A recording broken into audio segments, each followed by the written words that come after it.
5 rings, MVP awards, records galore, a first-round bye like every year.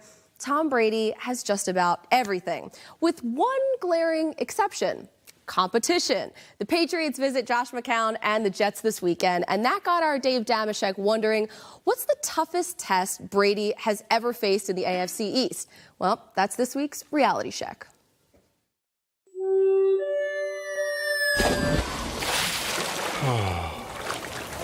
The New England Patriots, the best team of the 21st century. 15 division titles, 12 AFC title games, the last 7 of them in a row. Bill Belichick and Tom Brady, yeah, both dynamite, all-time greats. I didn't even know how to put my pads on in my pants. But neither is the main reason the Patriots have dominated since Sam Darnold was in pull-ups and O-Town released Liquid Dreams. I miss those guys. No, the real reason? The rest of the AFC East. When your division is such a cakewalk that you're guaranteed 5 or 6 wins every year, it's pretty easy to get one of the top 2 seeds. And once you have one of those top 2 seeds, all you have to do is win one home game, and voila, you're in the AFC title game again. It's absurd that in the past 18 years, the biggest challenger to their divisional throne was the Sanchez Rex Jets for 2 years, a decade ago. I mean, who's the best non-Patriots AFC East QB of the 21st century? Ryan Tannehill has the most wins against Brady with 3. He has also lost to Brady 6 times, and he's Ryan Tannehill.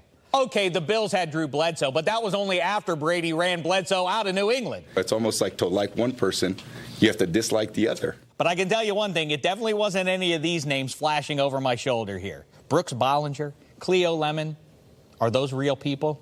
Yeah, that's a hard question. The closest analogy I can come up with is Superman. He's made of steel and is faster than a speeding bullet, and he can fire lasers from his eyes, and his greatest foe is a middle-aged bald guy. Of course Superman always wins. This guy's a superhero. Sometimes the 2 best teams happen to be in the same division. I refer you to the Seahawks and Niners a half-decade ago, the Steelers and Ravens back in '08, the Giants and Redskins way back in the late '80s. Pats v. the rest of the AFC East is the opposite of all of those. And this has been going on for all of Brady's career. Running out of fingers and toes. Now, to be clear, this isn't as fraudulent as the mid-century Montreal Canadiens winning all those Stanley Cups when there were only 5 other teams in the whole league, or the '60 Celtics needing just 2 rounds to win their titles, or the Showtime Lakers only needing to get past the Denver Nuggets to get to the finals. Brady's Patriots against the rest of the AFC East is like if LSU played a bunch of high school teams, or if Alabama played LSU. In conclusion, yes, I'm a bitter Steelers fan, but it doesn't mean I'm wrong. Okay, maybe a little bit. That was good, huh, Gerald Everett?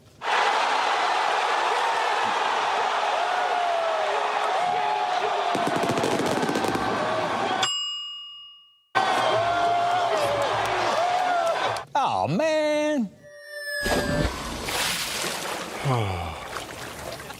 He was trying to get the high five like Brady, and he was left hanging like Brady. You know what I'm saying? Remember that clip? I've seen that video so many times, and it makes me laugh still. So what do you guys out there think? Would the Patriots have as many Super Bowl rings if they didn't play in the AFC East? Well, that's hard. Tweet That's hard to say, but I'm gonna say no. Hashtag GMFB. Wait a second. I need to show you one thing before I get your answer. It's very important.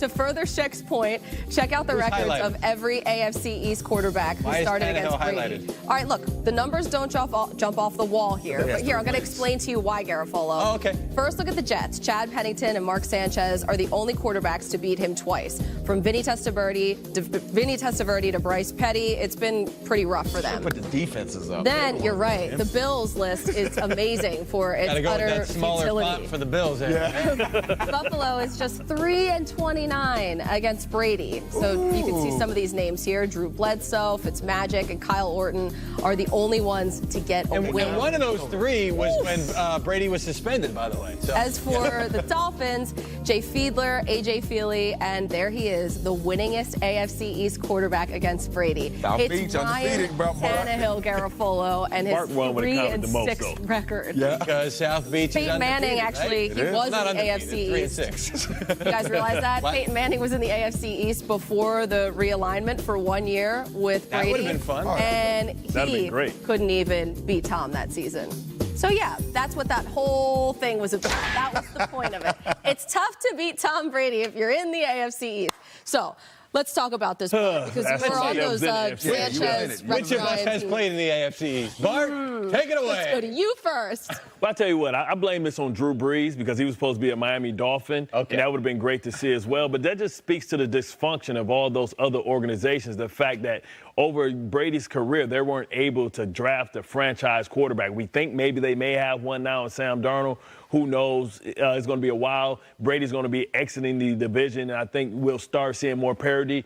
But you think about the inconsistency. You want to put all the different head coaches up there. Let's put the different general managers up there as well. Let's put the different head coaches up there that they had to face. One thing that's been constant in New England is the fact that Brady and Belichick has been together. And whenever you have that type of consistency, you're always going to have opportunity. But they never listen. They to the point. They get 5 wins before they even get to the playoffs. So of course they always host. So all they have to do is win one game, and then they're hosting the championship game, and then they're in the Super Bowl. We've seen when they had to go on the road, when they had to go to Denver for the AFC Championship, they struggled. Every once in a while, you have the Ravens went up there and stole one. We went up there and stole one. But we expect them to win the division. Not even close. No competition this year. It's just depressing every year. Now, it's like Groundhog Day. It's like Groundhog Day. Depressing. One of the things we talked about a couple of weeks ago here was the fact that they used the first 4 games or so. You can. As an extended preseason. It is. That's the truth, man. But is it because they know nobody's going to run away from us? Exactly. It's who they're playing. You look at Tannehill up there and you see that, why is Ryan Tannehill 3-6? Because of South Beach. It's undefeated. You have a team coming from a cold weather spot. It's kind of, it's not a lot to do up there in New Providence. You come down to South Beach, they lose their damn mind.